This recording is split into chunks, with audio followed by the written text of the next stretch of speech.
Saludos y bienvenidos a Café y Más. Hoy es miércoles 23 de octubre y nosotros comenzamos con nuestra tertulia política, donde analizaremos esa reforma de las administraciones locales. Además, abordaremos otros temas que les adelantamos, como siempre, brevemente en el siguiente vídeo.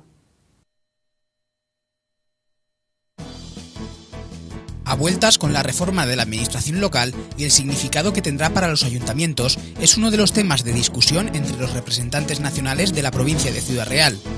La reforma pasó el primer trámite parlamentario al rechazarse las 9 enmiendas a la totalidad y ahora comenzará el periodo de añadir aspectos a una ley que ha creado polémica.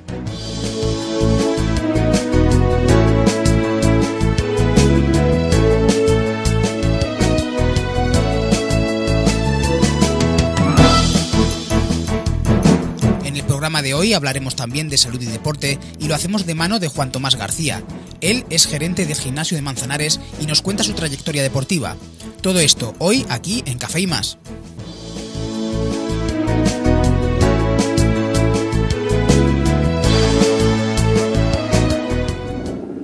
Pues como ya han visto, estos son los contenidos que trataremos hoy aquí en directo en Café y Más. Les recuerdo que pueden participar con nosotros mediante las redes sociales. Hacerlo es muy fácil. Solo tienen que escribir los comentarios, preguntas, reflexiones acerca del tema que vamos a tratar en el muro de nuestra página de Facebook, esa página que se llama Café y Más. También pueden participar con nosotros llamando al teléfono que aparece en pantalla y ya saben, como siempre, cualquier pregunta, reflexión que quieran trasladar a esta mesa, estaremos encantados de contestar sus preguntas. Pues esta noche nos acompañan aquí en Café y Más los siguientes tertulianos. Esta noche está con nosotros Nicasio García, él es concejal de CCD de Fuentesfresno. Bienvenido, Hola, Nicasio. Buenas noches. También contamos esta noche con Eduardo del Valle. Él es adjunto a la Secretaría de Política Municipal del Partido Socialista de la provincia de Ciudad Real. Bienvenido, Eduardo. ¿Qué tal? Buenas noches. Encantada de tenerte aquí. También tenemos a Lola Serna. Ella es diputada provincial del Partido Popular. Bienvenida, Lola. Buenas noches. Muchísimas gracias por vuestra invitación. Y a ti por venir, Lola. Y también tenemos con nosotros a Gustavo García. Él es responsable de organización de UPyD en Castilla-La Mancha. Bienvenido, Gustavo. Buenas noches, un placer. El placer es nuestro, como siempre, ya lo sabéis. Bueno, pues comenzamos con el tema que ya veían en el vídeo del sumario. La reforma de la administración local se debatió hace 6 días en el Congreso de los Diputados con la negativa de todos los grupos de la oposición que han presentado enmiendas a la totalidad. Según el Partido Popular, esta reforma permitirá hacer más sostenibles a los ayuntamientos, evitará duplicidades en sus competencias y garantizará una financiación sostenible de sus servicios. Y lo que es más importante, el Gobierno de Mariano Rajoy estima un ahorro de 8.000 millones de euros entre 2013 y 2015 con su entrada en vigor. El principal partido de la oposición, el Partido Socialista, califica esta ley como regresiva que ataca a los ayuntamientos, especialmente a los de menos de 20.000 habitantes. Pues con este panorama debemos empezar con una valoración, ¿no?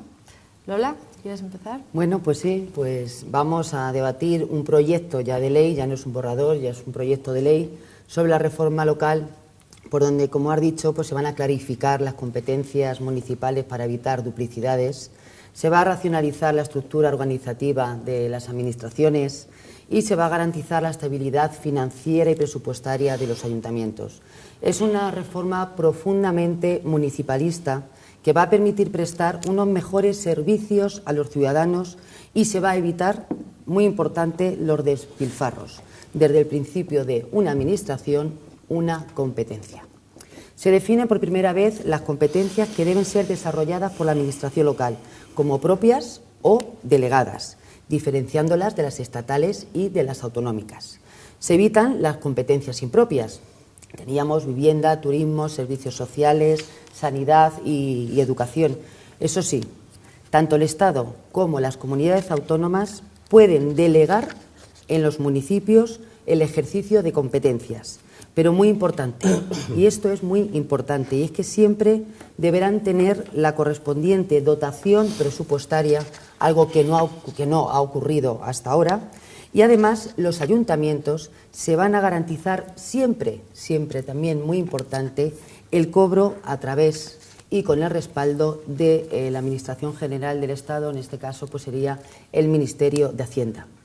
Solo se podrán llevar a cabo competencias distintas a las propias o a las atribuidas por delegación cuando no se ponga en riesgo la sostenibilidad financiera del conjunto de la Hacienda municipal. Por tanto, y esto hay que dejarlo muy claro, no desaparecen municipios, no desaparecen mancomunidades, se refuerza el papel de las diputaciones, las cuales pueden coordinar la prestación de determinados servicios obligatorios. No es obligatorio para el ayuntamiento siempre que acrediten que por ellos mismos, siempre que un ayuntamiento pueda acreditar que por ellos mismos lo pueden hacer a un coste más económico, no necesitarían de ese servicio de la Diputación. No se eliminan el número de concejales del que se hablaba hace unos meses. No desaparecen los servicios sociales. Los municipios no están obligados a fusionarse. Todo esto lo digo porque seguramente el debate va a ir enfocado por aquí porque es lo que se está oyendo en los medios. E incluso los que quieran fusionarse, esos pequeños municipios que quieran fusionarse o les interese fusionarse, pues tendrán además unos incentivos económicos. Es falso, y quiero dejarlo muy claro ya sobre la mesa al principio, que se va a facilitar la privatización de los servicios. Eso es total y absolutamente falso. No nos quitan competencias.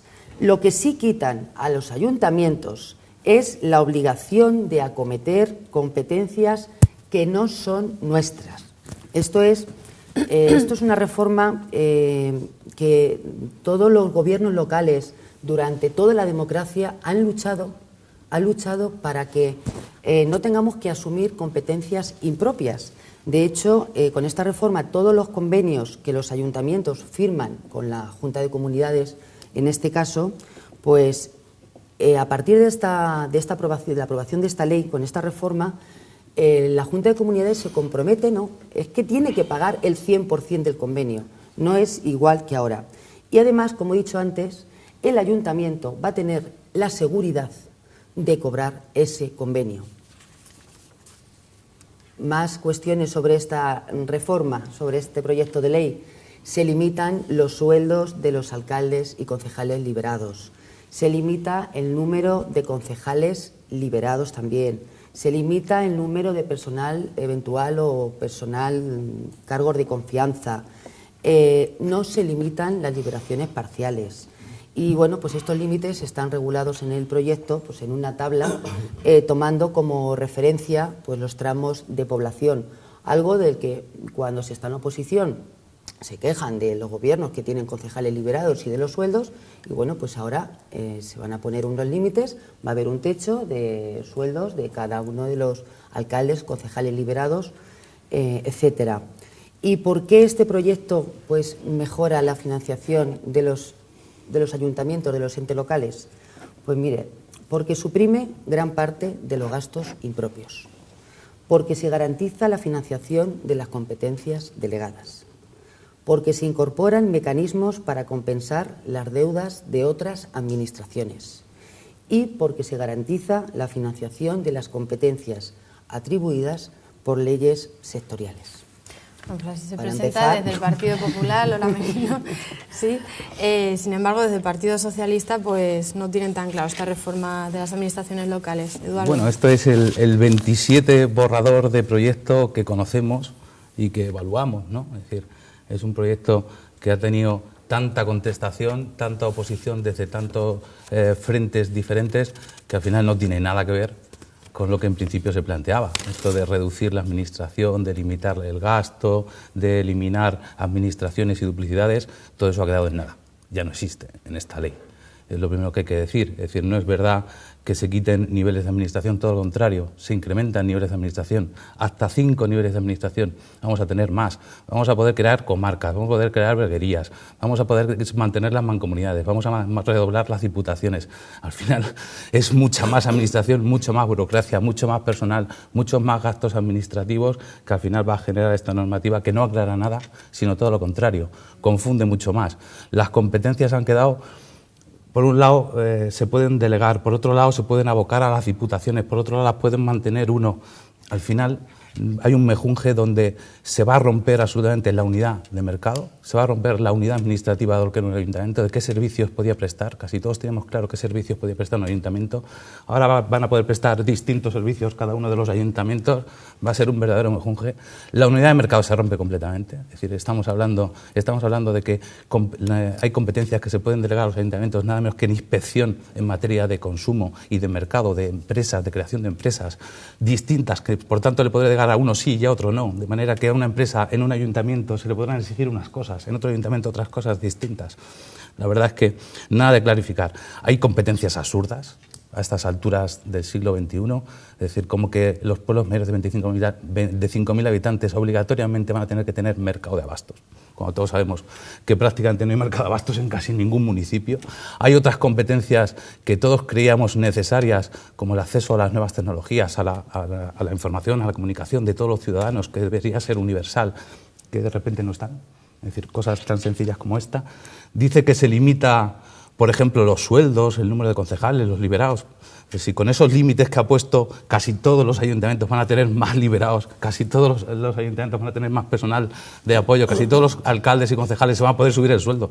Es decir, han puesto unos límites tan por arriba que al final lo que va a suponer es muchísimo más gasto para la administración y y lo único que consiguen, y que hacen, eso sí, es que convierten los ayuntamientos en una especie de delegaciones del Ministerio de Economía.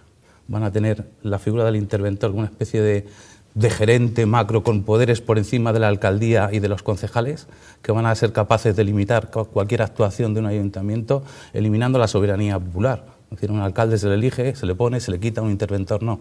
Y este, sin embargo, podrá limitar cualquier actuación de un ayuntamiento. Y por otro lado, se refuerza el papel de las diputaciones, evidentemente con el que nosotros no estamos de acuerdo, sino todo lo contrario. Las diputaciones deberían tener un papel de asesoramiento y coordinación de los ayuntamientos pequeños, no este papel de gran gestor de servicios municipales, nada menos que, por ejemplo, van a tener la competencia, imaginaros, de los servicios de limpieza de todos los ayuntamientos. Es decir, ahora resulta que los barrenderos de todos los ayuntamientos van a pasar a las diputaciones, con lo cual uno no sabe muy bien cómo se va a hacer eso, ni cómo se va a coordinar eso. Y desde luego estamos en una cosa de acuerdo con la alcaldesa de Madrid, que es del Partido Popular. Los servicios sociales no pueden pasar de repente a las comunidades autónomas y quitárselos a los ayuntamientos, que son las más cercanas, las que conocen los problemas de las familias y de las personas, y de repente abocar esas competencias a las comunidades autónomas es un paso atrás que rompe la solidaridad y las necesidades de muchas personas que necesitan el apoyo y los instrumentos que desde un ayuntamiento se pueden poner al servicio de los que más lo necesitan.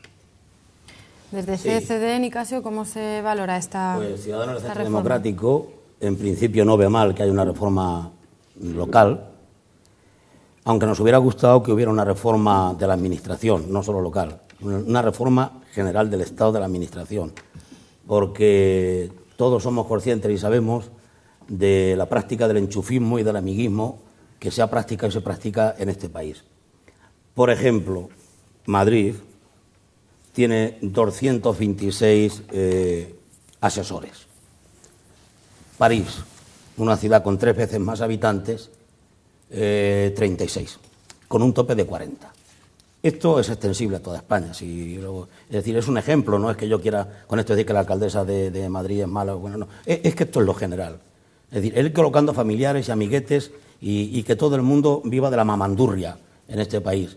Es decir, los políticos no sufren el paro, no se quedan en paro. Yo, que me ha gustado mucho la película de Moisés, la he visto muchísimas veces, porque los judíos tuvieron la habilidad de librarse de la niebla de la muerte. En el dintel de la puerta pintaron con sangre de cordero y allí no entraba la niebla de la muerte, solo era para los egipcios, para los primogénitos.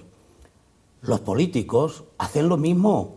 Yo no sé si ponen una cruz o en el dintel pintan con qué cosa, de manera que un político se queda sin puestos de trabajo en el ayuntamiento, se ha presentado en las elecciones, las ha perdido, pero de todos los partidos, no estoy diciendo del Partido Popular, de todos los partidos, y al día siguiente está colocado, pero con buenos sueldos, ¿eh? Aquí no nos engañemos, no se cobran un sueldo de 800 euros ni miluristas, no, de 4 y 5.000 euros mensuales. Y claro, esto es un agravio a la sociedad española con la que está cayendo, con 12 millones de pobres en este país, que los políticos nunca sufran el paro. ¿Por qué no se van a su casa? Pero es que un político ejerce porque quiere, nadie le llama. Es voluntario que se presente a unas elecciones. Yo estoy en política porque me da la gana. No cobro sueldo. Yo no sé dónde van a ahorrar los 8.000 euros, los 8.000 millones de euros. Pero si la mayoría de los concejales de este país no cobramos un duro, salvo los pocos ayuntamientos grandes que esos sí la tienen bien cogida.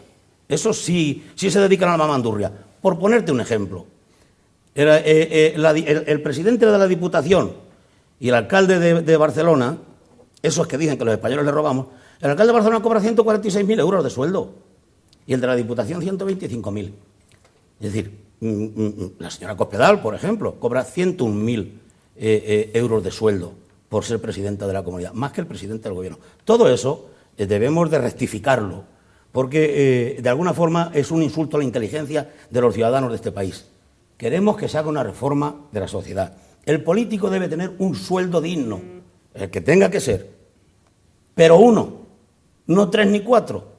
Y eso es una práctica habitual de este país, en los dos grandes partidos y en CIU, y ya no sé, porque del PNV sé muy poco. Pero se dedican a no sufrir, a ver pasar la crisis, mientras los demás las pasamos complicadas. Bueno, Juan Gustavo, desde UPyD, ¿cómo se valora esta reforma? Bueno, nosotros creemos que había que hacer una reforma en profundidad de la administración local, pero esto es una oportunidad perdida, porque realmente la reforma que se nos plantea precisamente refuerza los defectos que ya tenía nuestro sistema local. Refuerza las diputaciones que no han sido elegidas directamente por los ciudadanos y se le quita competencia a los ayuntamientos que sí han sido elegidos directamente por los ciudadanos.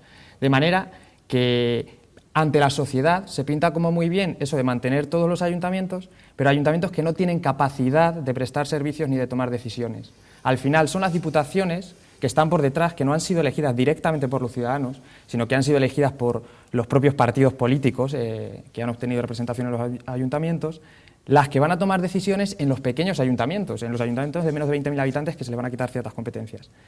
Entonces, al final, mantenemos la administración que es innecesaria, a nuestro juicio, como son las diputaciones provinciales, que provienen del siglo XIX, cuando no había ni medios de transporte, ni medios de comunicación, ni teléfono, ni internet, ni carreteras, ni coche, ni ferrocarril. Se mantiene esa administración que servía de apoyo a los pequeños municipios que no podían prestar servicios y que tenían su justificación en ese momento, y se mantienen a su vez pequeños ayuntamientos que no tienen capacidad de prestar servicios por su pequeño tamaño. Entonces, a nuestro juicio, es una reforma que francamente nace ya fracasada, entre otras cosas también porque bueno, hay muchos más detalles, como que se mantienen la mayor parte de las competencias de urbanismo en los ayuntamientos, cuando hemos visto que precisamente de esas competencias se ha hecho un uso muy abusivo. Hasta el 50% de los ayuntamientos han tenido casos de corrupción o de irregularidades en urbanismo. Creemos que en ese caso tomar un poco de distancia sería más beneficioso y traspasar esas competencias, por ejemplo, a la comunidad autónoma, porque a un ayuntamiento se le puede presionar muy fácilmente, y más cuando se financia o se ha financiado durante la burbuja precisamente a base de urbanismo. Se mantienen irónicamente algunas competencias de educación y se le quita, como bien ha dicho Eduardo, los servicios sociales primarios. Es que es anacrónico. Lo que tendrías que traspasar es la educación a las ciertas competencias que tienen algunos ayuntamientos de educación a la comunidad autónoma, y sobre todo lo que sí que se ha demostrado que funciona muy bien son los servicios sociales primarios. Es que, francamente, es una de las razones de ser de los ayuntamientos y vemos un disparate traspasar eso a una comunidad autónoma, porque realmente al final lo que se va a hacer va a ser externalizar esos servicios, quitárselos del medio, y van a ser pues muy perjudicial para los ciudadanos. Nosotros tenemos una propuesta que es polémica, pero va en la línea de lo que ya se ha hecho en Europa y se ha demostrado que ha sido exitoso, que es la fusión de los pequeños ayuntamientos. Si no tienen capacidad de prestar servicios, de nada sirve la carcasa del ayuntamiento, porque al final es venderle a los ciudadanos que sí, tenemos un ayuntamiento, pero no sirve para nada. Entonces nosotros sabemos que es polémica nuestra propuesta, pero estamos decididos a una fusión de ayuntamientos que además puede ir ligada con la desaparición de las diputaciones provinciales, de las mancomunidades, de toda esa grasa administrativa que consideramos redundante, y que los ayuntamientos realmente tengan capacidad de prestar servicios fuertes y con capacidad financiera, que es lo que nosotros consideramos. Bueno, pues dichas estas premisas, la verdad es que es una reforma que engloba muchas medidas, ¿no? Pero vamos a centrarnos, vamos a empezar. ¿Creen que va a suponer esta reforma de la Administración un verdadero ahorro al Estado? Eduardo. No, todo lo contrario. Si lo que genera son muchas más capas de administración y, por tanto, de personal, y de limitar los ejercicios y de ejercicios distintos, de delegaciones, de vocaciones, de competencias, mucho más burocracia, muchos más trámites para gestionar los distintos servicios. Va a ser todo lo contrario. Lo que sí hay encubierta es una fórmula para limitar la financiación a la administración local, al ayuntamiento. Se establece un concepto, coste, no sé ni siquiera cómo se llama, estándar o algo parecido, que determinará el Ministerio de Economía de qué es lo que deben costar los servicios y en función de ese coste estándar le va a dar el dinero a los ayuntamientos para que los presten. Ese coste estándar seguro que será mucho menor que lo que cuestan los servicios realmente. Con lo cual lo que va a haber es una limitación de las competencias, una limitación de la financiación de la administración local. Decía antes que lo que estaban de acuerdo los ayuntamientos era de clarificar las competencias. No. Lo que estaban de acuerdo todos los ayuntamientos y la FEN de este país era en que se le reconociera las competencias que ejercen. Eso era. Y si ejerce unas competencias, que se me reconozcan y que se me financien adecuadamente. Eso era lo que estamos todos de acuerdo en la FEM. Y por tanto, eso es lo que se debería hacer, no al revés, que es mantener las competencias que había históricamente puestas en las leyes relacionadas con la administración local y, sin embargo, no avanzar en la financiación de las que de verdad se prestan. Ese es el problema. No va a haber ahorro porque va a haber más capas incluso. No eliminamos administraciones, ni mucho menos. Lo de la agrupación de municipios se establece simplemente una agrupación voluntaria. Existe un ejemplo en España, que es la Comunidad Gallega, que ha establecido y ha regulado la posibilidad de agruparse. Hay un solo caso en toda Galicia de agrupación. Es decir, es un mecanismo pues, que va a ser muy minoritario, prácticamente sin ningún tipo de virtualidad. Se mantienen las mancomunidades, los consorcios, se crean las comarcas, van a seguir existiendo las veguerías. Al final, las diputaciones provinciales se le aumenta la capacidad y las competencias, con lo cual más burocracia. No va a ahorrar nada, todo lo contrario. Bueno, pues es que, claro, antes yo escucho a UPyD que no tiene representación, no tiene casi representación en las diputaciones y no me extraña pues que no sepa cuáles son las funciones reales de una diputación, que son muy importantes para todos aquellos ayuntamientos pequeños y que no pueden prestar servicios por sí solos con los ingresos que generan. Por lo tanto, dice, las diputaciones los que están en las diputaciones no han sido elegidos democráticamente. Los que constituimos las diputaciones, esas corporaciones, somos todos concejales que hemos sido elegidos democráticamente en cada uno de nuestros pueblos. Lo de la supresión que queréis de los municipios, que efectivamente has dicho que es un tema que genera una cierta suspicacia, pues la verdad es que, desde mi punto de vista, es una barbaridad jurídica y política, en los dos sentidos. De suprimir municipios menores de 10.000 habitantes, bueno, en la provincia de Ciudad Real quedaríamos 10 o 12 pueblos, 10 o 12 pueblos. 25. Antes de criticar, bueno, entre 100... no, que no lo he interrumpido. Entre 104 pueblos, pues menos de 10.000, bueno, pues quedarían 25, pues 25. Bueno, eso en cuanto a UPyD, que, bueno, pues al Partido Socialista, por decirle que la función del interventor, la función es la de una función fiscalizadora para una mayor transparencia e independencia, que es lo que el Partido Popular quiere, busca y necesitamos todos los ciudadanos. ¿Y qué es lo que necesitamos? Que no vuelva a haber más despilfarros, que haya control del gasto, que no se gaste más de lo que se ingresa. Y los interventores van a tener una función muy importante y muy necesaria para los ayuntamientos. Decía que ya, Eduardo, que ya más de 28 borradores. Yo creo que incluso más borradores se han presentado. Y ustedes tienen el mismo discurso con el primer borrador que con este proyecto de ley que ya se ha aprobado. Tienen el mismo discurso y además en esta mesa nos sentamos usted y yo a debatir mismo asunto. Por eso no es el mismo. Y tiene el mismo discurso. Pero claro, es que cuando se presentó el primer borrador estábamos hablando que España podía ser intervenida por la Unión Europea. Cuidado. Hola, perdona que te interrumpa, pero tenemos que irnos unos minutitos a publicidad, pero seguimos ahora mismo con este debate. Nos vemos enseguida.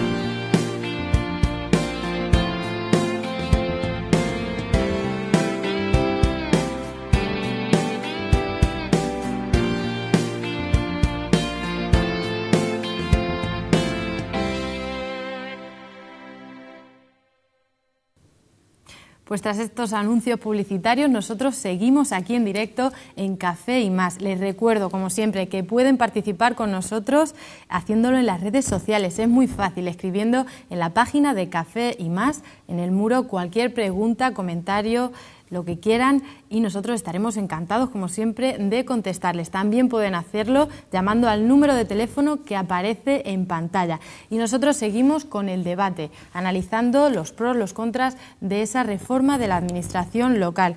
Estábamos con Lola, que apuntaba ese número de borradores presentados de las competencias. Lola.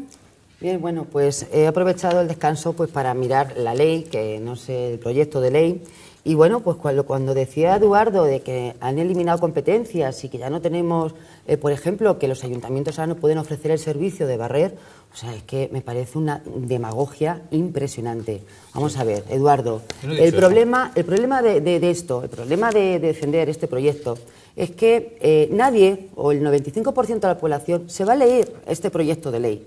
Entonces no van a ver claramente cuáles son las competencias, pero el artículo 25 te viene claramente cuáles son las competencias de los municipios. Y el artículo 26 además te viene más especificado y mejor por tramos de población. Por lo tanto, un ayuntamiento puede cubrir las funciones de limpieza viaria en su ayuntamiento. Otra cosa es que el ayuntamiento quiera solicitárselo a la Diputación.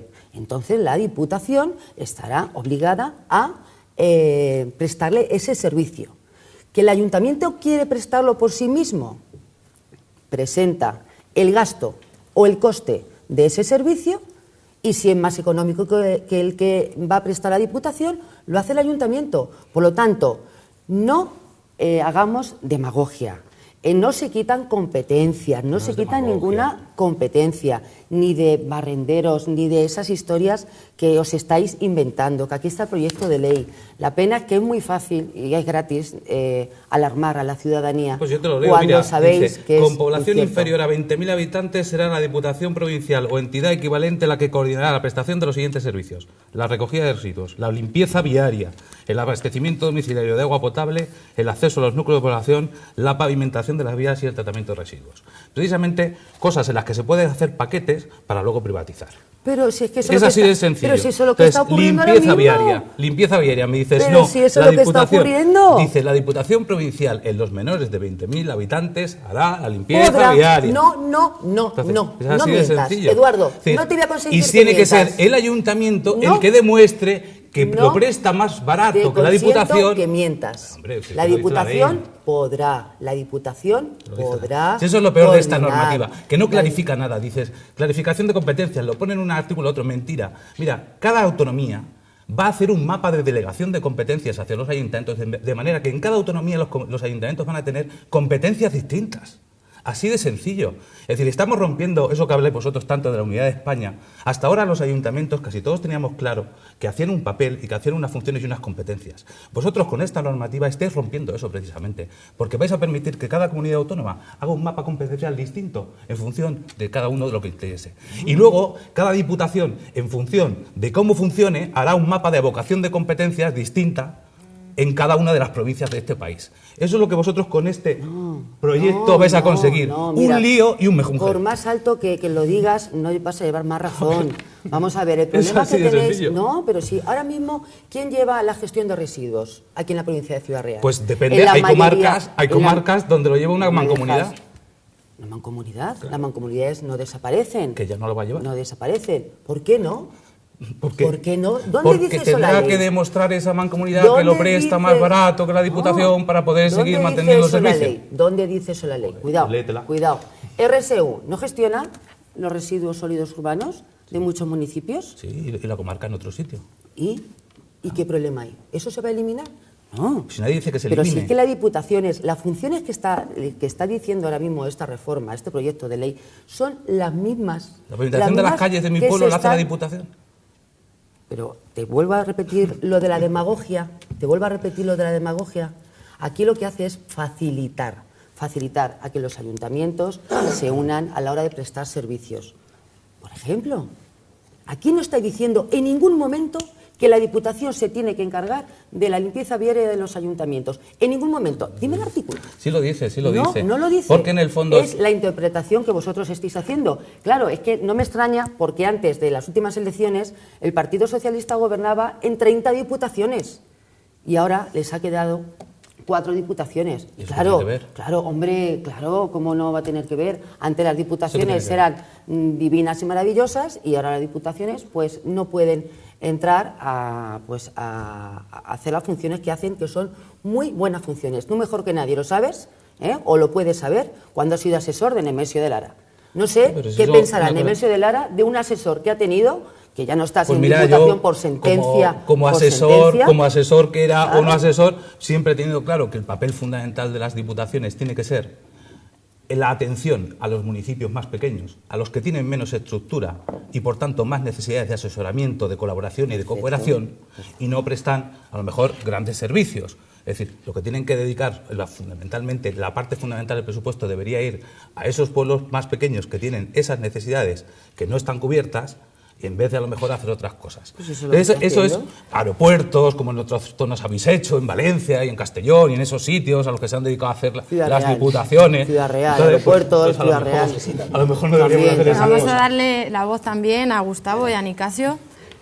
Bueno, con respecto a tu pregunta, que si mal no recuerdo era si iba a suponer un ahorro esta reforma, pues como no clarifica nada, como al final es un poco de vamos a intentar que todo siga igual, pero cambiando un poco las cosas y al final es más caótico que otra cosa, nuestra propuesta, que sí que la hemos evaluado y la hemos calculado milimétricamente, si se suprimieran las diputaciones provinciales y solo atendemos a los gastos de los capítulos 1 y 2, es decir, de funcionamiento de las diputaciones provinciales, que nadie diga de los servicios, ¿no?, sino de funcionamiento, de administración, pues ahorraríamos 6.000 millones de euros cada año. Si además fusionáramos ayuntamientos, los de menos de 5.000 habitantes, no nos volvamos locos, se ahorrarían otros 4.000 millones de euros cada año. Esos son 10.000 millones de euros todos los años, que podrían ir destinados a la prestación de servicios en el ámbito local, ¿sabes? Entonces, ahí hay dinero que va directamente a los ciudadanos y de la otra manera mantenemos estructuras innecesarias que no son capaces de prestar servicios con eficiencia y por tanto pues no sirven para mucho. Decía Lola que como no gobernamos en las diputaciones no sabemos para qué sirven. Claro que sabemos para lo que sirven, para prestar los servicios en los pequeños ayuntamientos, lo sabemos. Que no tengamos muchos representantes no significa que no lo sepamos. ¿Y por qué las quieres eliminar? Ahora te lo voy a explicar. En Europa hay sitios donde no hay una administración intermedia y funcionan perfectamente. Me decías que era una barbaridad jurídica y política el fusionar ayuntamientos.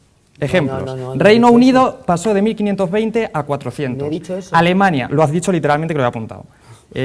Alemania pasó de 25.000 ayuntamientos a 8.400 y sigue fusionando. Bélgica de 2.300 a 596. Y bueno, podemos seguir con Grecia, con Suecia, con Dinamarca. Es decir, si es una barbaridad jurídica y política, pues es que en Europa se han vuelto locos.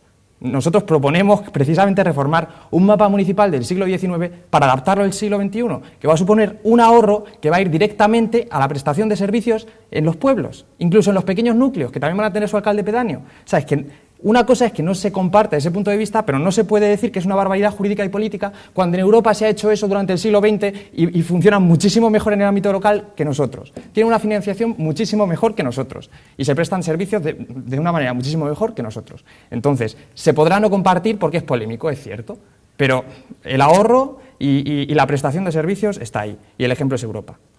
Nosotros podemos parecernos a otra cosa. No sé qué haces en España, entonces. Sí, bueno, con el PP a lo mejor es mejor emigrar a buscar trabajo. Antes de escuchar la contestación de Lola, vamos... Mi partido en el tema de las diputaciones precisamente es contrario a su permanencia, sabiendo que hacen un papel, efectivamente, hacia los pueblos pequeños, de menos, yo diría también de menos de 5.000, no solo de 20.000.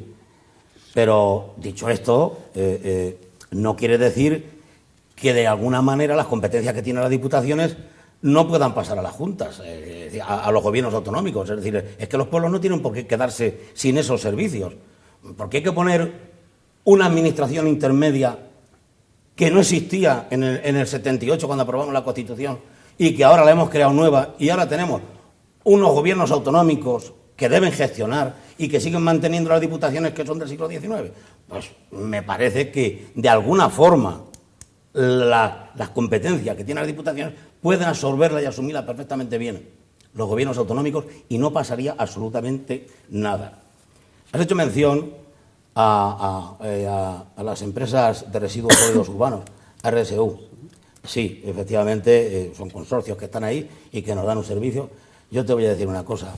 Me molestó muchísimo, muchísimo, muchísimo que en la asamblea que tuvo RSU, creo que fue en diciembre del 2012, se aprobara una subida del 5% y ningún alcalde de los presentes allí se opuso.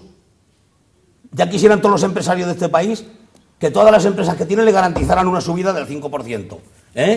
O sea, que ellos no tienen crisis, ellos no tienen problemas. El empresario particular puede tener todas las del mundo, pero ellos, una subida aplicada del 5%. ¿Algún alcalde del Partido Socialista, del Partido Popular o de otros dijeron eso no puede ser, no se puede aplicar porque no podemos subirle a los ciudadanos en la situación tan mal que se encuentran un 5% por este servicio? Que se ajuste esa empresa como se ajustan todas. ¿Sabe el único alcalde que no sé, es una alcaldesa de Izquierda Unida, no recuerdo el pueblo, y es llamativo, ¿no? Que por algo será, uno puede pensar, porque para eso tiene en la cabeza, de que en RSU, como es una empresa que trabaja para lo público, pues también pueden haber puestos de trabajo allí para mi primo cuando se quede sin empleo. Creo que los ayuntamientos, sí sería bueno que en la reforma haya auditorías todos los años, cuando finalice el ejercicio, para poder fiscalizar qué es lo que hemos hecho los políticos. Porque uno, con la mejor voluntad del mundo, pues podemos hacer disparates. Porque, oye, pues si nos equivocamos en la vida privada y en la empresa privada y en nuestro dinero, ¿por qué no nos vamos a equivocar en lo público? Por lo tanto, debe haber una auditoría y con responsabilidades, lógicamente. Aquí no vale lo que ocurre ahora. Que un alcalde se equivoca, invierte un montón de millones en no sé qué, ahí se queda la trampa y que la pague después los ciudadanos españoles, que no la va a pagar nadie, ningún partido, no la va a pagar ningún partido. Si las tropelías que han ocurrido en este país, pero tropelías de inversiones bárbaras en todo lo que les ha dado la gana, la estamos pagando ahora. ¿Por qué tienen que congelarme a mí la pensión? ¿Por qué me tienen que subir los impuestos? ¿Por qué? Es decir, todas estas cosas, las farmacias, los repagos, los sobrepagos, es decir, todas estas historias. Es que los españoles no pensábamos que todas estas barbaridades que estaban haciendo los que nos gobernaban a todos los niveles, incluido mi pueblo, no lo íbamos a pagar. Claro que la estamos pagando, con hambre en este país ya, con 12 millones de pobres. Ese es el problema, eso es lo que hay que solucionar. Por eso que haya una auditoría y que paguen con su propio patrimonio y, si es preciso, con la cárcel cuando hagan cosas. Verá cómo políticos se meten solo los que tengan vocación de ser honestos y gestionar bien una administración pública. Verás cómo los demás, los oportunistas, los Gil de Marbella, etcétera, etcétera, que esto ha sido un escándalo por todo el país, no se meten a políticos. Hombre, yo creo que lo del despilfarro que has comentado, eso es mejor que lo conteste el Partido Socialista, que es quien nos ha llevado a esta situación de ruina. Hombre, el ayuntamiento más endeudado de España es el Ayuntamiento de Madrid, gobernado por el Partido Popular. A mí no me hace ninguna gracia. Gallardón, el de las grandes obras faraónicas. A mí no me hace ninguna gracia que, dejando como habéis dejado la Junta de Comunidades de Castilla-La Mancha, que todavía estamos pagando facturas que dejasteis en el cajón y que encima os haga gracia. Eso, desde luego, es reírse, de los ciudadanos. La demagogia es la que nos hace gracia. No es demagogia. Hombre, vete a Valencia, vete Vamos a Castellón, mirad, vete a Madrid. Voy a hacer una pregunta. Vamos a ver, ahora, cuando el Partido Popular llegó, yo, por ejemplo, cuando llegué al Ayuntamiento de Manzanares, uno de los más saneados, pues resulta gestionado por un alcalde socialista que dejó un intento saneadísimo. Muy bien. Desde aquí mis recuerdos a Miguel Ángel Pozas, al anterior alcalde socialista. Bueno, pues resulta que los ayuntamientos, cuando llegamos, la Junta de Comunidades debía a todos los ayuntamientos, independientemente que sean del Partido Popular, Partido Socialista o del color político que fuera, debían los convenios de 2, 3, 4 y 5 años. Es decir, se hacían las cosas, pero no se pagaban. Y esta reforma, me decís si estáis de acuerdo o no estáis de acuerdo, que hay un año de plazo. Cuidado, hay un año de plazo. Es decir, el convenio que la Junta firme con el Ayuntamiento, primera condición, tiene que estar dotado presupuestariamente, cosa que antes no se hacía. No, no. Entonces estás acusando a los interventores de la Junta de algo muy grave. No, no estoy acusando a los interventores. Sí, estoy no acusando digas al Partido esas cosas. Socialista No de digas las esas promesas verbales que habéis hecho a los ayuntamientos y alcaldes y luego no habéis cumplido. Por lo tanto, primera cuestión, que estén esos convenios que estén dotados presupuestariamente. Que la Junta pague el 100% de esos convenios. Y, como decía antes, que la Administración General del Estado, el Ministerio de Hacienda, si no lo paga la Junta, responde al 100% con el pago de ese convenio. Por lo tanto, el ayuntamiento siempre va a tener ese dinero para que sus ciudadanos, para poder cubrir y para poder dar esos servicios a los ciudadanos. Eso es muy importante. No como ahora, con las deudas que se han generado de las juntas de comunidades a los ayuntamientos. Junta de Comunidades de Andalucía, que debe 400 millones de euros a los ayuntamientos de Andalucía, que es la comunidad autónoma que más debe a sus ayuntamientos. Eso, desde luego, se les tenía que caer la cara de vergüenza. Con esta reforma, esto no va a ocurrir. Y yo, al compañero que tengo aquí, que lo conocí hoy, cuando en la primera intervención dice que los políticos se vayan a su casa, hombre, yo creo que no puede generalizar de esa forma. Yo no he dicho todos los políticos. Has dicho que los políticos... Los políticos no deben vivir de la política, esa es mi opinión.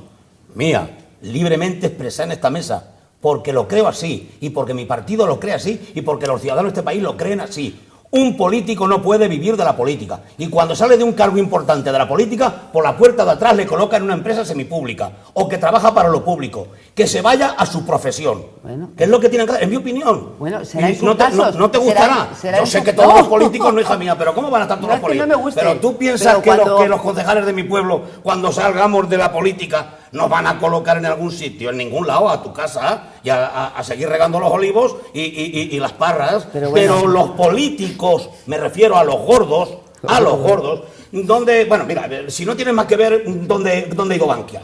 ¿Y quién estaba en el Consejo de Administración? ¿Y quién estaba en el Consejo de Administración de Caja Castilla-La Mancha?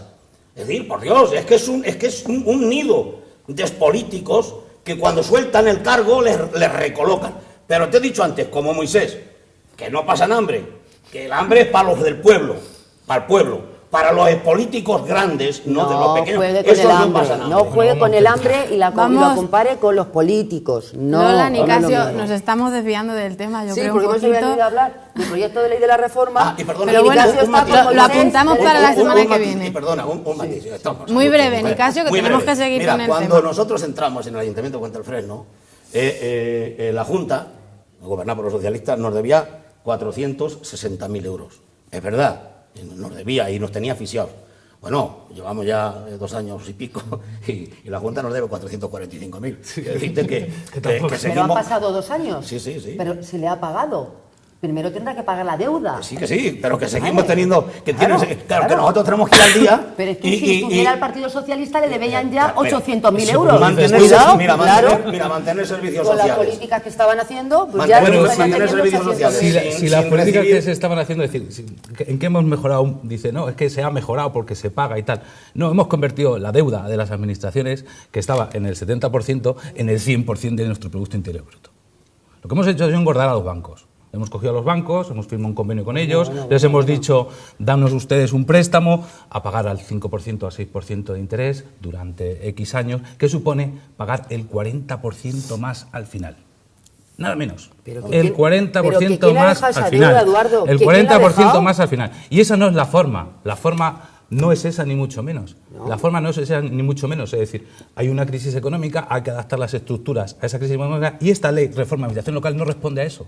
No responde, es mentira. Aquí no hay un desplazamiento de la administración por ninguna parte. Se crean muchas más capas de administración. Es todo lo contrario, muchas más capas de administración. Mira, si aquí la única fórmula que hay es muy sencillo. El Partido Socialista no vuelve a gobernar. Sí, es muy sencillo. Todo se arregla gobernando. Es decir, todo se arregla creando más comarcas, diputaciones, consorcios, veguerías, más comunidades. Es decir, si aquí la culpa, como siempre, es de Zapatero y ya está, ¿no? Hasta de la sentencia del Tribunal de los Derechos Humanos. Aquí en Castilla-La Mancha no estaba Zapatero, estaba Barreda. Vamos a ver, el problema de endeudamiento de las comunidades autónomas no era exclusivo de Castilla-La Mancha. era de todas las comunidades autónomas, incluidas las gobernadas por el Partido Popular, y no haga usted demagogia, porque eso no es así. La Comunidad de Madrid la gobernaba el Partido Popular, la Comunidad Valenciana la gobernaba el Partido Popular, y tenía exactamente los mismos problemas generados por una crisis económica brutal que hizo descender brutalmente los ingresos de las administraciones públicas y de las comunidades autónomas. Entonces, dejar ya de hacer esa demagogia barata, que es barata, es baratísima, baratísima. ¿La deuda que habéis dejado demagogia?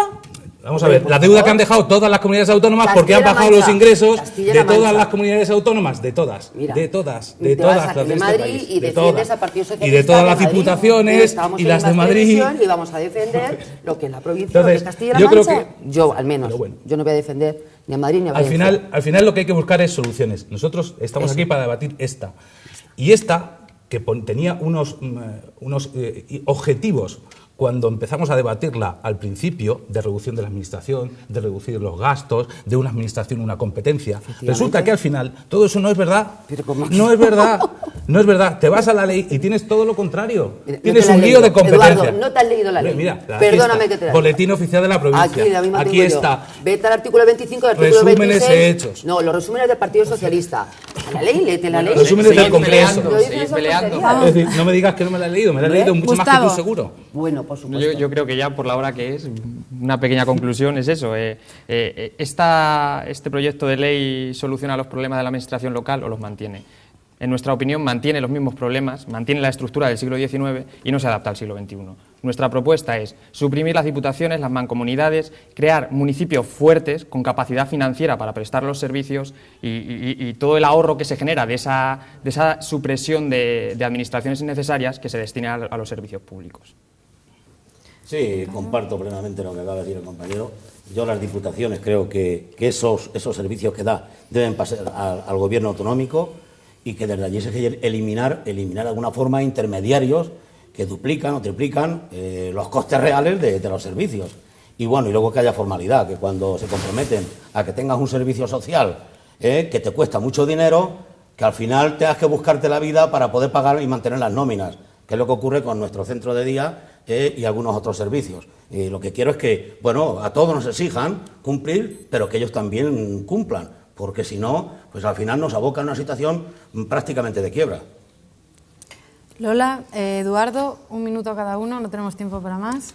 Bueno, pues se va a acabar con uno de los grandes problemas que tienen los gobiernos locales desde el comienzo de la democracia, que es que tenemos que destinar parte de nuestros presupuestos a atender competencias que corresponden pues, a otras administraciones, particularmente las autonómicas. Todos al final estamos defendiendo lo mismo, una administración, una competencia, evitar duplicidades. Correcto. Y en definitiva es una reforma que garantiza los derechos de los ciudadanos, porque las personas deben ser lo primero, no nos olvidemos de eso, y las administraciones deben especializarse en la prestación de aquellos servicios que cada una de ellas mejor presta a los ciudadanos.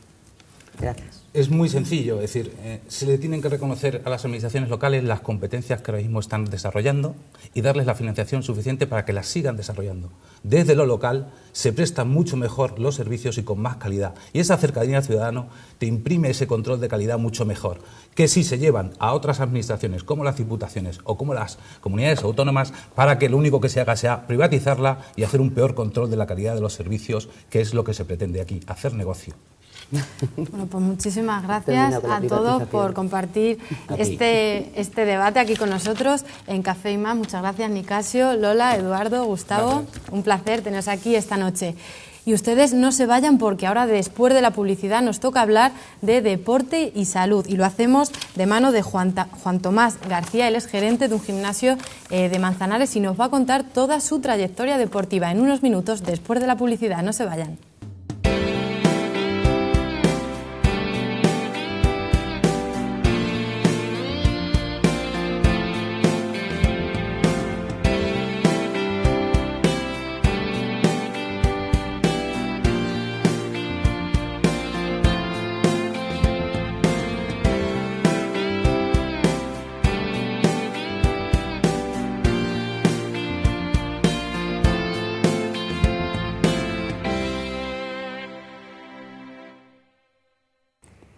Pues seguimos aquí en directo en Café y Más y ahora nos toca hablar de deporte y de salud. Para ello hoy contamos con Juan Tomás Pérez. Él es entrenador nacional de culturismo y halterofilia. Bienvenido, Juan Tomás. Buenas noches, Cecilia. Un placer tenerte aquí, ¿eh? Igualmente. Bueno, Juan Tomás, a mí me gustaría empezar un poco, pues que nos contases pues, tu trayectoria deportiva, cómo te introduciste y todo lo que te has ido encontrando. Sí, bueno, yo vengo de Madrid, llevo ya con el deporte y en concreto con el deporte privado en gimnasios, con la musculación y con todo lo que se ha acontecido tras estos años. Llevo sobre 35 años. Como te digo, vengo de Madrid. Yo empezaba con atletismo, tuve problemas por rodillas, tuve que dejar de correr y me apunté a un gimnasio de mi barrio que era uno de los 2 o 3 que había en Madrid. Entonces yo me acuerdo que cuando entré yo estaba delgadito, muy fibrado, el cuerpo que da el deporte cardiovascular. Entonces pues entré preguntando si me podía apuntar para ganar peso. Entonces pues me apunté, me gustó, me enganché y hasta ahora. Vine de Madrid, vine a Manzanares en el año 86-87 y entonces puse un gimnasio, uno de los pequeños gimnasios que se ponían, de los primeros, segundos pioneros, casi no había gimnasios por ningún sitio.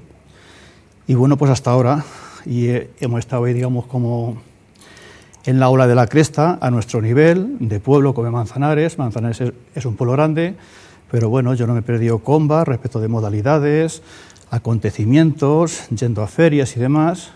Y bueno, hace unos 6 años amplié y me enganché un poco al sector de llamado wellness. Wellness quiere decir bienestar, ese bienestar, digamos, como integral, en el cual se encuentran beneficios físicos, psíquicos, espirituales, ¿por qué no? Y entonces pues puse un gimnasio, peleé bastante, estuve con la obra 6 años y bueno, se pasó un poquito mal, pero bueno, ya está abierto, aunque no sea el mejor momento, pero se ha abierto y ahí estamos funcionando.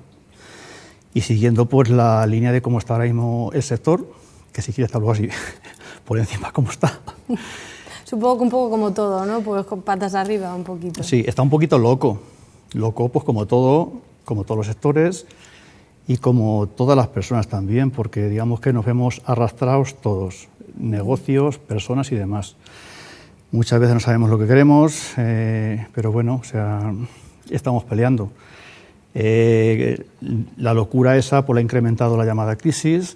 Luego también, bajo mi punto de vista, aunque se demanda ahora más deporte que antes, pero no en la proporción en la cual crecen el número de gimnasios que se van poniendo. Digamos que la oferta supera a la demanda, bajo mi punto de vista. Yo creo que en todos los sectores, y en el sector del fitness, del wellness, del gimnasio privado, se debía de hacer digamos, como un estudio de mercado. Yo hace 30 años, nadie me dijo que era un estudio de mercado, y yo lo hice. Yo me quería ir de Madrid.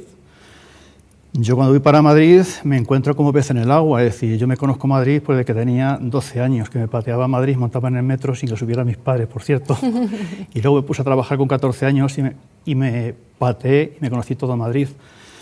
Pero mi forma de ser siempre ha ido encaminada hacia eso llamado sano, ¿no? Siempre he estado estudiando con mi deporte y demás, y no concebía la vida corriendo, cruzando calles, esperando colas y demás. Y entonces pues conseguí irme de Madrid. Cuando voy para allá, visito amigos y me dicen qué suerte, haber ido de aquí. Y bueno, pues eso. ¿Fue difícil empezar, Tomás, cuando llegaste a Manzanares a la hora de pues crear el gimnasio? Háblanos un poco, por ejemplo, qué modalidades, qué especialidades se desarrollan allí.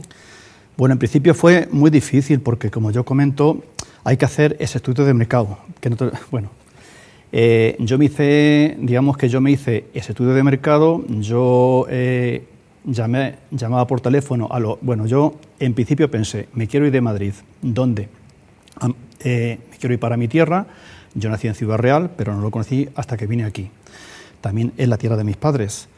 Entonces, yo sabía que al igual que es difícil, como cuando comento el tema siempre me explico de la misma forma, es muy difícil vender maquinaria agrícola en Madrid, al igual es muy difícil vender deporte en un pueblo, tiene que ser grande y demás.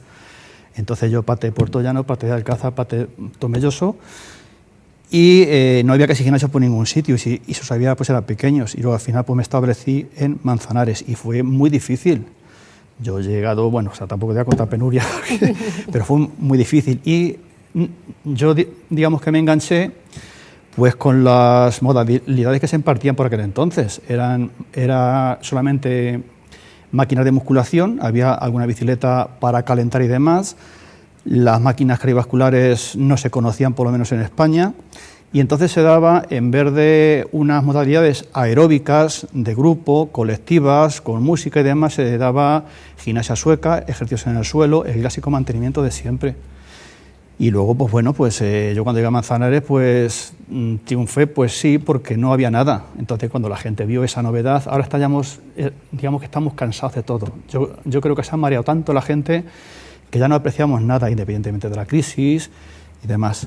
Entonces, desde entonces hasta ahora, pues como te he comentado al principio, me he ido enganchando pues con todo lo que había, hasta el punto que me arriesgué a poner, por lo que he puesto, un spa, que eso no lo hay por aquí, bueno, lo hay, pero a lo mejor lo tienen grandes cadenas de hoteles y demás.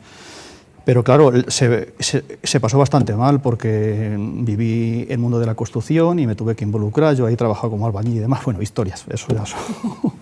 Historias de la vida, no, pero muy interesante. Y por ejemplo, Tomás, ¿has notado mucho la evolución? Porque yo sí que considero que ha habido como un poco boom, ¿no?, de multitud de disciplinas, de cosas, de gimnasios incluso. ¿Crees que hay más demanda que oferta? ¿O? Vamos a ver, yo creo que la oferta supera a la demanda, por lo menos por los pueblos.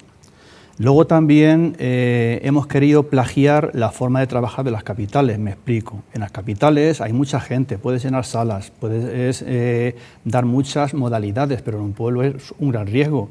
Yo siempre lo decía y he caído un poco en la tentación, pero bueno, también lo mío ha sido que ahora no es buen momento. Si en un pueblo no hay mucha gente y ya hay varios gimnasios, pues tampoco puede tener mucha clientela. Entonces, si tú a la clientela esa la quieres dividir entre varias modalidades, resulta que tienes monitores o tú te pones a dar una, la cual va a estar vacía casi siempre. Y luego también, como nos hemos puesto a plagiar, como te comentaba antes, la forma de trabajar de las capitales. En las capitales, pues si hay gimnasios, a lo mejor tienen 5.000 clientes, pues bueno, pues tienen actividades, todo gratis, todo va incluido, pero aquí es que no pueden meter todo incluido, o sea, es un riesgo. Entonces, sí hay cada vez más demanda, pero la oferta creo que supera a la demanda. Se ponen muchas veces por muchos sitios tantos gimnasios como se van cerrando. Yo lo sé porque estoy un poquito al día. Conozco gente, sigo yendo para Madrid y bueno, o sea, esto es... Y luego también, no es como antes, tú ponías un gimnasio porque tú creías en ello, o sea, lo vivías, lo respirabas. Yo con 56 años que tengo, pues sigo entrenando, sigo comiendo mi comida sana, pero hay gente que pone a lo mejor un gimnasio como menos negocio que me parece bien, pero no lo sienten. Y muchas veces se ponen gimnasios para ver si abarato los precios y hundo al que está al lado. Entonces, eso creo que es una gran equivocación. Y el sector está muy loco. La gente tampoco van porque es barato. Es algo que no... Claro, cuando tú conoces el calor, cuando hace frío tienes para compararlo. Yo he vivido otros tiempos, vivo ahora y tengo para compararlo. Muchas veces pienso, a lo mejor Tomás ya que está mayor, pero no, o sea, yo lo que no concibo es que alguien esté con una lística y que esté con el WhatsApp. O sea, es algo que no me entra. Y antes, como tampoco había tantas distracciones, por ejemplo, Internet es maravilloso, pero para trabajar, pero la verdad es que un 80% es para perder el tiempo, bajo mi punto de vista, y por lo menos lo que yo veo. Entonces, ahí mismo hay gente que va, pues bueno, hay gente que va, por supuesto, porque le encanta, es su vida, conectan como yo conecté, pero luego hay otra gente que dice, bueno, sí que es imposible, sí que para entrenar bien tienes que entender los entresijos del deporte ese con el cual entrenas. Tienes que saber calentar, tienes que saber estirar, tienes que ser paciente, un entrenamiento, otro, que te aconsejen, alimentación, que es importantísimo, por supuesto, y no se dejan llevar. O sea, que si vengo de un gimnasio muy grande, que no hay monitor, que si me han pasado esta rutina, o sea, es algo, yo muchas veces siento eso y me siento muy incómodo y me siento casi como una máquina más, como un mueble más, porque dice, bueno, se lo digo por tercera vez para aconsejarle, no porque se va a enfadar, o sea, es algo que antes llegaba alguien al gimnasio virgen, tú lo llevabas y encontraba unos resultados alucinantes. Ahora y me apunto, me quito. No sé, por eso te digo, o sea, que está loco, o sea... Claro. Y luego también se ponen modalidades, que es la moto pintada de 20 colores distintos, es casi lo de siempre. Ahora se añade a una modalidad no sé qué de training y es lo que se daba antes, a lo mejor circuitos. Y... Sí, le ponen como un nombrecito más y ya parece que es algo diferente, ¿no? Somos como cuando ponemos el ejemplo de que a un niño tú le das para Reyes, le regalas 20 juguetes y al final casi no juega con ninguno, va a jugar con una cajita de cartón o con una taza. Pues yo creo que con las personas mayores en el sector este pasa igual. Y yo también, bueno, ya tampoco creo que sea en el sector este. A nivel general y sobre todo por el consumismo creo que está todo patas arriba. Es mi forma de verlo.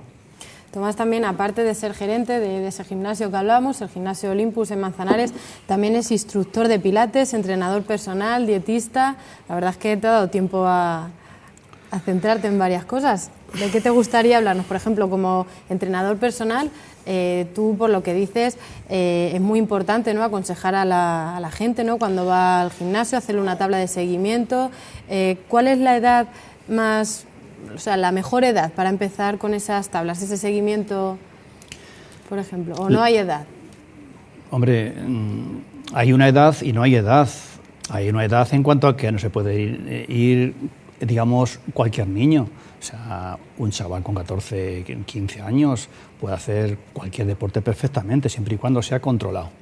Y luego controlar mucho tanto la enseñanza, la técnica de ese deporte, con una guía diaria, como por supuesto la intensidad. Yo creo que un chaval nunca debe de competir. Para mí la competición es el antideporte. Esa es otra moto. Quien me oiga decir esto dirá, ¿y este que me está contando? Entonces, la intensidad es el antideporte, pero no en chavales, en gente ya con años. O sea, los fisios están llenos de gente que está molida a lesiones. Entonces, un chaval tiene que, puede hacer cualquier deporte, pero sin hacerlo con demasiada intensidad, que se distraiga y demás. La competición, luego, aparte, tú estresas mucho psíquicamente a un chaval. Un chaval tiene que estar para estudiar, tiene que estar estudiando. Su trabajo es estudiar y jugar. Entonces tú le dices que tiene una competición a 3 semanas vista y si le coinciden exámenes, que me cuente a mí si el chaval ese de verdad le gusta mucho el deporte ese, si no va a dejar en parte los exámenes. Yo tengo 2 hijos, 2 mellizos, niño y niña, y mis hijos hacen deporte. Y muchas veces no quisieran que hicieran tanto deporte. Mi hija quedó en lanzamiento de jabalina, medalla de oro de los provinciales. Y a mi crío le encanta el deporte. Mi crío es un forofo de deporte, pero además absorbe deporte y lo practica con una madurez alucinante para los años que tiene. Pero de todas formas me da miedo de imponerme a hablar con sus entrenadores para imponer lo que de verdad pienso yo y como yo he ido guiando a la gente. Y respecto de la gente que yo tengo, yo digamos que combato, y eso que estoy en un pueblo, como si estuviera en una capital más todavía, lo combato con la calidad. Y yo creo que es como se debe de combatir cuando hay no muy buenos tiempos o cuando tienes una competencia sana o insana, porque insana hay mucha competencia, por eso, y más por los pueblos, por eso está el sector como está y más por los pueblos. Pero bueno, o sea, eso. Y por ejemplo, como dietista, Tomás, ¿cómo se compagina una buena alimentación, deporte? Porque sí que hay muchos mitos, ¿no?, de esto de la alimentación deportiva, si podemos llamarla así. Mucha gente también que se obsesiona quizás con la alimentación. Las obsesiones, tanto con la alimentación como con el deporte, como con cualquier cosa que hagas en esta vida, te las tienes que quitar. Una cosa es preocuparte, que esos síntomas de que tú quieres mejorar,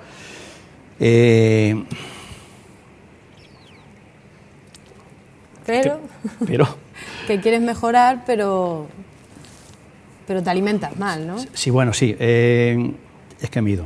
No pasa nada. La alimentación es fundamental para cualquier tipo de persona y para cualquier faceta nuestra desde que naces hasta que eres anciano. Y para el deporte, por supuesto, casi más diría yo, en cuestión de que tienes que comer en forma de sólidos o de líquidos las calorías que por lo menos tú quemas, tanto con lo que haces durante todo el día.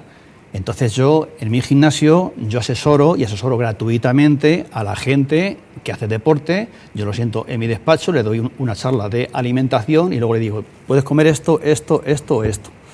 Vamos, que es fundamental, la alimentación es fundamental. Pero tampoco sin obsesionarse, ¿no?, con la alimentación. Sin obsesionarse, no. O sea, si es que no, por mucho preocuparte, como te preocupes por encima de, al final es una obsesión. Y si todo lo que te obsesione en esta vida, mejor déjalo. No puedes comer muy poquito si entrenas mucho. O sea, tienes que equilibrar la balanza energética, lo que yo como con lo que yo gasto, y sin preocuparte. Y luego meter, digamos, como alimentación limpia, grasa saturada, mantenerla, digamos, como un poquito a raya, trabajar para subir, para bajar de peso con los carbohidratos complejos, mantener un nivel de proteína más o menos bajo, sobre todo en deportistas. Es decir, hay una serie de pautas a seguir con la alimentación dentro del deporte y luego también incluso dentro de cada tipo de deporte. Pues muchísimas gracias, Juan Tomás. No tenemos ya tiempo para más. Ha sido un placer tenerte aquí. Muchísimas gracias. Gracias a ti, Cecilia. Y a ustedes, pues bueno, ya no tenemos nada más, nos tenemos que despedir. Espero que hayan aprendido todas esas pautas deportivas y que sobre todo que pensemos antes de ir al gimnasio estos buenos consejos que nos daba aquí Juan Tomás. Nosotros, como digo, nos tenemos que despedir, pero les recuerdo que ahora a las 10:30 pueden ver la entrevista de nuestro compañero Kiko Fernández a Nemesio de Lara y después los informativos con Kiko Fernández también y Beatriz García. Sin más, nos despedimos. Hasta mañana.